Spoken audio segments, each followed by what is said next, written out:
మన రాజ్యాంగం మనకు భావ వ్యక్తీకరణ స్వేచ్ఛ, సమానత్వం వంటి ప్రాథమిక హక్కులను ఇచ్చింది. కానీ హక్కులు ఉన్న చోటే బాధ్యతలు కూడా ఉంటాయి. మన దేశం పట్ల ఒక పౌరుడిగా మనకున్న బాధ్యతలే ప్రాథమిక విధులు. ఈరోజు వీడియోలో ఈ విధులు ఏమిటి, ఇవి ఎప్పుడు చేర్చారు అనే విషయాలు వివరంగా తెలుసుకుందాం. మన రాజ్యాంగం అమలులోకి వచ్చినప్పుడు అందులో ప్రాథమిక విధులు లేవు. సర్దార్ సర్వసింగ్ కమిటీ సిఫార్సుల మేరకు 1976లో 42వ రాజ్యాంగ సవరణ ద్వారా 10 ప్రాథమిక విధులను చేర్చారు. ఈ ప్రాథమిక విధులను మనం ఎవరి నుంచి గ్రహించాం? రష్యా నుంచి తీసుకున్నాం. ఇవి ఏ ఆర్టికల్లో ఏ భాగంలో ఉంటాయి? రాజ్యాంగంలోని 4A భాగంలో ఆర్టికల్ 51Aలో ఈ విధులను పొందుపరిచారు. ప్రాథమిక విధులు 1977 జనవరి 3 నుంచి అమలులోకి వచ్చాయి. జనవరి 3వ తేదీన ప్రాథమిక విధుల దినోత్సవంగా జరుపుకుంటారు. మొదట 10 విధులు ఉండేవి, కానీ 2002లో 86వ రాజ్యాంగ సవరణ చట్టం ద్వారా మరో విధిని కలిపి ప్రస్తుతం మొత్తం 11 విధులు ఉన్నాయి. 11వ ప్రాథమిక విధి 2002 డిసెంబర్ 12వ తేదీ నుండి అమలులోకి వచ్చింది. ఇప్పుడు 11 ప్రాథమిక విధుల గురించి వివరంగా తెలుసుకుందాం. ఫస్ట్ వన్, రాజ్యాంగాన్ని గౌరవించడం. అంటే రాజ్యాంగ ఆశయాలను, జాతీయ జెండాను, జాతీయ గీతాన్ని గౌరవించాలి. రెండవది, స్వతంత్ర పోరాట స్ఫూర్తి.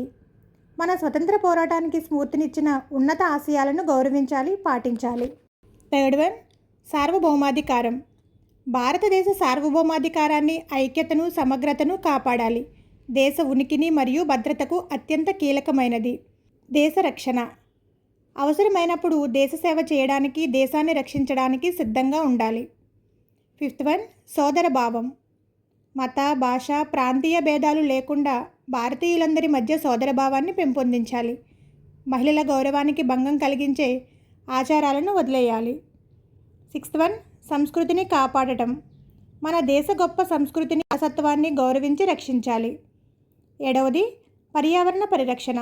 అడవులు, సరస్సులు, నదులు, వన్యప్రాణులతో సహా సహజ పర్యావరణాన్ని కాపాడాలి.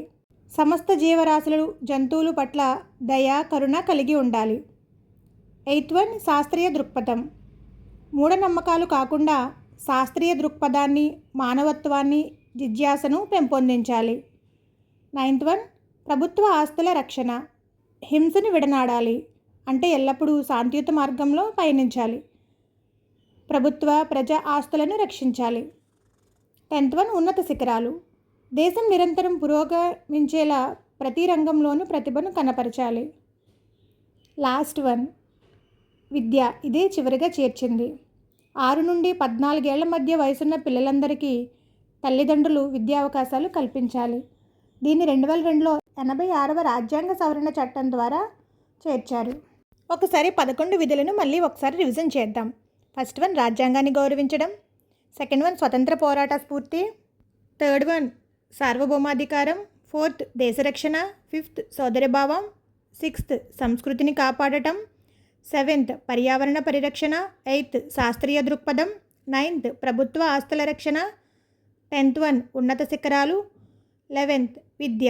ఈ విధులు కేవలం పేపర్ మీద ఉన్న చట్టాలు మాత్రమే కాదు, ఇవి మన దేశం పట్ల మనకున్న ప్రేమకు నిదర్శనం. ఇవి కోర్టు ద్వారా ఖచ్చితంగా అమలు చేయలేకపోయినా ఒక మంచి పౌరుడిగా వీటిని పాటించడం మన కనీస ధర్మం. మనం హక్కుల కోసం పోరాడుతున్నట్లే మన బాధ్యతలను కూడా గుర్తుంచుకుందాం. అయితే ప్రాథమిక విధులు న్యాయ అర్హమైనవి కావు. అందువల్ల వీటి అమలుకు ప్రభుత్వం ప్రత్యేక చట్టాలు చేయాల్సి ఉంటుంది. క్లుప్తంగా చెప్పాలంటే ఆదేశక సూత్రాలు ప్రభుత్వాలకు నిర్దేశించిన బాధ్యతలు, ప్రాథమిక విధులు ప్రజలకు నిర్దేశించిన బాధ్యతలు. ఇప్పుడు పరీక్షల ప్రిపరేషన్ కొరకు ముఖ్యమైన అంశాలు చూద్దాం. సర్వసింగ్ కమిటీ మొదట 8 ప్రాథమిక విధులను మాత్రమే ప్రతిపాదించింది, కానీ ప్రభుత్వం 10 విధులను చేర్చింది. ప్రాథమిక విధులు కేవలం భారత పౌరులకు మాత్రమే వర్తిస్తాయి, విదేశీయులకు వర్తించవు. పన్నులు చెల్లించడం, ట్యాక్స్ పేమెంట్, కుటుంబ నియంత్రణ మరియు ఓటు వేయడం వంటి అంశాలను ప్రాథమిక విధులలో చేర్చలేదు. భారత రాజ్యాంగంలో ప్రాథమిక విధులపై గత పరీక్షలలో అడిగిన కొన్ని ముఖ్యమైన ప్రశ్నలు, వాటి వివరణ గురించి చూద్దాం. రాజ్యాంగంలో ప్రాథమిక విధులను ఏ కమిటీ సిఫార్సుల మేరకు చేర్చారు? Answer, Sardar Swaran Singh committee. ప్రాథమిక విధులను రాజ్యాంగంలో ఏ సవరణ ద్వారా చేర్చారు?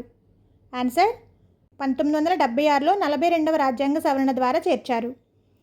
థర్డ్ క్వశ్చన్, ప్రస్తుతం భారత రాజ్యాంగంలో ఉన్న మొత్తం ప్రాథమిక విధుల సంఖ్య ఎంత? Answer is 11.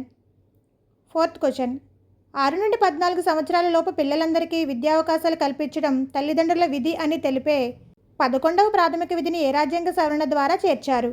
ఆన్సర్ ఈస్ 2002లో 86వ రాజ్యాంగ సవరణ చట్టం ద్వారా చేర్చారు. ఫిఫ్త్ క్వశ్చన్ భారత రాజ్యాంగంలోని ఏ భాగం మరియు ఏ ఆర్టికల్ ప్రాథమిక విధులను తెలియజేస్తుంది? ఆన్సర్ ఈస్ భాగం 4A article 51A. Sixth question భారత రాజ్యాంగంలోని ప్రాథమిక విధులను ఏ దేశ రాజ్యాంగం నుండి గ్రహించారు? Answer Russia. ప్రాథమిక విధుల దినోత్సవాన్ని ప్రతి సంవత్సరం ఏ రోజున నిర్వహిస్తారు? ఆన్సర్ ఈస్ జనవరి 3. ప్రాథమిక విధులకు సంబంధించి ఏదైనా ఒక అంశం వీటికి కోర్టుల ద్వారా చట్టపరమైన న్యాయ సంరక్షణ లేదు. ఈ వీడియో మీకు నచ్చితే లైక్ చేయండి, మీ ఫ్రెండ్స్ అందరికీ షేర్ చేయండి. మరిన్ని ఇన్ఫర్మేటివ్ వీడియోల కోసం మన ఛానల్ని సబ్స్క్రైబ్ చేసుకోండి.